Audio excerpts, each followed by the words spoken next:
We cordially invite our chief guest, Reverend Sister Laurentia, to share her insight and experiences with us. Reverend Brother Stephen, Reverend Brother Principal, Assistant Principal, Reverend Brother Paikinathan, and other brothers of the Montfort family, and all the other dignitaries, dear parents, and our dear staff, and all my very dear Kuti Finey Tots of Montfort. A very good morning to you all. It's a very happy occasion for me to be in the midst of you all this morning on the special day of the graduation day. It gives me a joy and happiness to be part of this celebration. And my appreciations goes for all of you, especially the management, the brothers involved in the Ministry of Education, and the teachers who have taken pain, efforts, put hard work, all involvement to make this day a grand one, a special day, a memorable one. And not only today, as I see with the report and what has been displayed here, you take a special interest to train them, because I know what it involves for the teachers to make the children of 3 plus 4 plus to walk up on stage. They did a very good show. So congrats to the teachers and to the ones who came up on stage very boldly, very confidently, and with all vigor and trigger. They made the show very good and nice. And yet the things are yet to come to.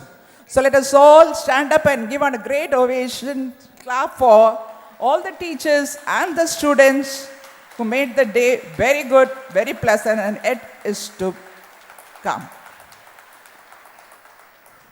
Yes, can be seated. Every child in your hands, given in your hands, is a gift from above. A gift to be relished, to be nurtured, and to grow and to make them beautiful. Every child of yours is a gift from God. And every gift given involves a task too, a responsibility too. And it's our responsibility to make the child grow, bloom, and bear fruits.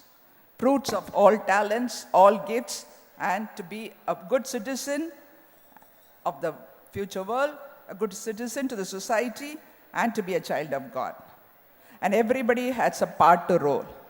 The management in the school, and you as parents and the children should also be involved. It's a triangle. And here I would like to say, all of you may feel the school is the second home. I would like to say to you all, your home is the first school. The environment of the home is a learning place. Your father, mother, your parents, your neighborhood, it's an environment where the child learns. The child learns, and it's also said, psychological factors, they say that 0 to 7 years, the years of development for the child. So most of your children are 3 plus, 4 plus. So that is a prime time for them to grow. A child of 15 years or 30 years or 40 years, if something is not okay, if they are misfit somewhere in the family life or in the society or in the workplace, they trace back and say, it is a development what happened 0 to 7 years. That is the base. The base is made strong, the child will be a balanced person later in life. That base is in your hands, in our hands of the educational places. So dear parents, 0 to 7, you should nurture them in such a way they become a balanced people for later life. Either physically balanced, physically, intellectually, emotionally, socially, and spiritually. In a way to say, உடல் ரீதியாக, மன ரீதியாக, உள்ள ரீதியாக, அறிவாற்றல் ரீதியாக, சமுதாய ரீதியாக, கடவுள் இறை ரீதியாக. They should be balanced people for today's society. As they grow later, they should be fit, as I said, in the society, in the family, in whatever circle, as they grow in various ways. 2 tips I would like to give for you all. Father gave me 5 minutes, so with that I'll finish. 2 tips. 1, as I see, these two are the problems where the child is not able to grow in the 5 levels of being a balanced person. The first, with my experience, as I stand in front of our school, the children come, the kindergarten especially, I'm focusing on the kindergarten children. As they come, some will come very happily, joyfully, with a bright face. Some in a sleepy mood. Some being carried and with great difficulty, the departure happens there. The father or the mother to leave the child from the shoulder. Still they are in the sleepy mood. The sleep deprivation. Today everywhere, our lifestyle has changed. Our lifestyle, sleeping at 11 o'clock, off-time duty, on-time duty, home, outside, and night duty, morning duty. Parents are involved in such a way, the child's sleep is deprived. So with the sleep deprivation, today, later years, they are facing lot of problems. Depression, heart attacks. You all know the physical ways of the child, how the grown-up face with a sleep deprivation. And that starts in the lower ages. So see that your child has enough sleep. Going to bed 9 o'clock. Earlier days is a different style. Now most of the houses sleeping 11 o'clock, the culture is changing. But let us not change ourselves to the culture which is not good for our children and which is not bringing betterment in the growth of a child. If it is 9 o'clock, keep the same routine day to day. And before that, the advancements, that part only I wanted to say and stress. At least 2 hours before, switch off all the electronic gadgets, where the child is also attuned to it, seeing the screen. The light from the screen affects their retina, affects the electromagnetic waves of the TV or the other electronic gadgets, affect the growth of the child in all 5 ways. What I told you, all 5 are affected. Physically, emotionally, the imbalance is created. They say after Corona, children are not able to write 2 marks questions, 5 marks questions. It's because somehow attuned to the cell phone, learning from the cell phone, they are able to write 1 word. This many of the schools are facing, and teachers, if any of you are here as teachers, they will face. The later years of their 6th standard, 7th standard, they are not able to write 1 5 marks questions or 2 marks questions, or to say, to express themselves little lengthy way. They are not either in written form or to speak a communication skill. They are not into it. Or the gadgets, the games, what they play, they affect them emotionally. They affect the growth of the child. Some of them are grown much more beyond their age, what's supposed to be they supposed to be seeing to or attuned to this, all these gadgets, leaving out the other games of thing. A healthy atmosphere of going out and playing, give the children that ability, that possibility. And I would like told 2 points. 1, make it a habit of sleep ritual. Sleep ritual. When your child is going to sleep, to before the gadgets part is over, talk to the child. Be with the child. Let the child have an atmosphere of peace, calm, serenity, so that the child goes into a mode of sleep very positively. Different books are there, positive thinking, how to energize our mind when we go to bed. That is, we are all focusing on the higher age group. Now, I would like to say, do it when they are small itself. Be with them. Instead of some of the child have, if you trigger them, what they have, till they laugh, and let them not emotionally in the hyperactive time when they are going to bed. Peace, calm, serenity, and talk to them. Ask them these 3 questions. 1, what made them to enjoy any event of the day which gave happiness or enjoyment for them? Second, what was the learning done? Third, what they would want to do the following day in a different way. The same routine things, what they are doing, what they want to do it in a different way. These 3 questions, focus them. This is what is in the higher age group. They say in the motivational speakers speak about planning, things like that. But in the lower age itself, we will make them to recall the day, plan out for the following day in a very simple way. In our religious circle, they call it examination of conscience. Let us be with the child, see the child express herself. And I said sleep routine. As the child goes to bed, be with them. And you talk to them. Let their subconscious, unconscious mind be triggered. You say, I love you, child. And give positive affirmations of, you are good at it. You are good in talking. Today you danced very well. You are beautiful. So give positive affirmation seated close to the child who is getting into the sleep mode. And let that positive affirmation work in the subconscious mind. And also at the last, start with I love you. End with God loves you. And in your own traditional way, you can bless the child.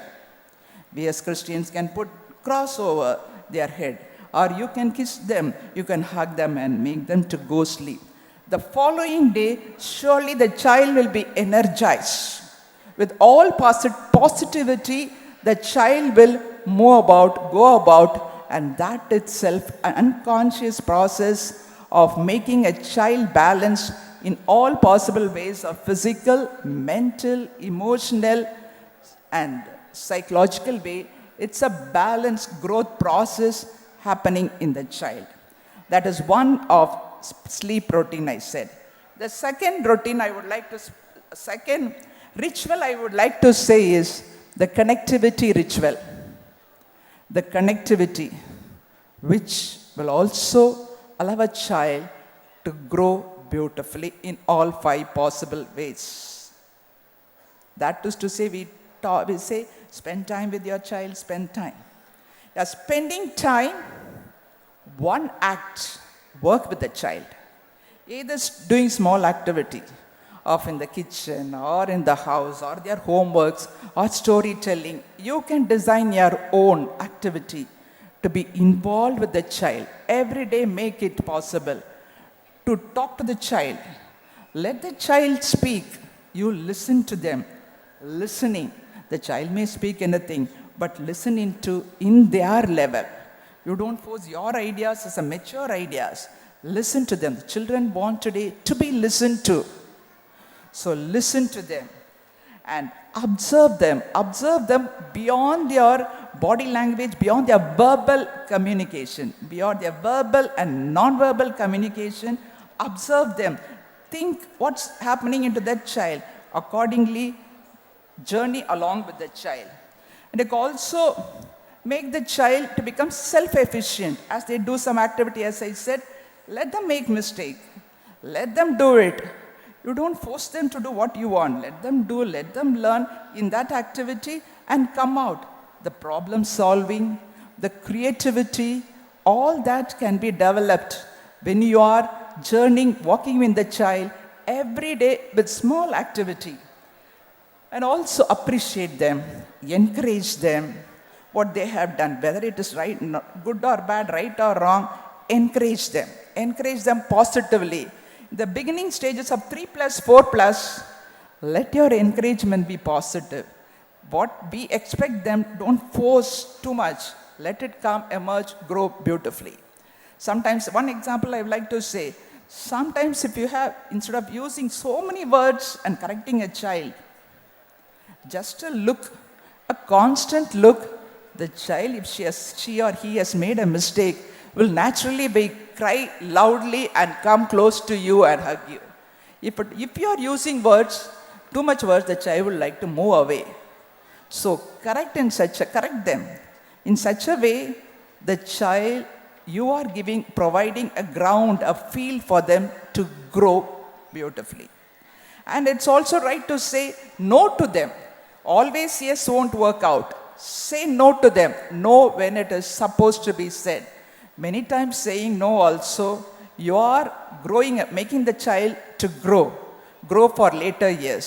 Sometimes this generation with one child, two children, parents are always saying yes, yes, yes, which in a way, when they are 14, 15 years, they see the child is not up to the mark of what's supposed to be.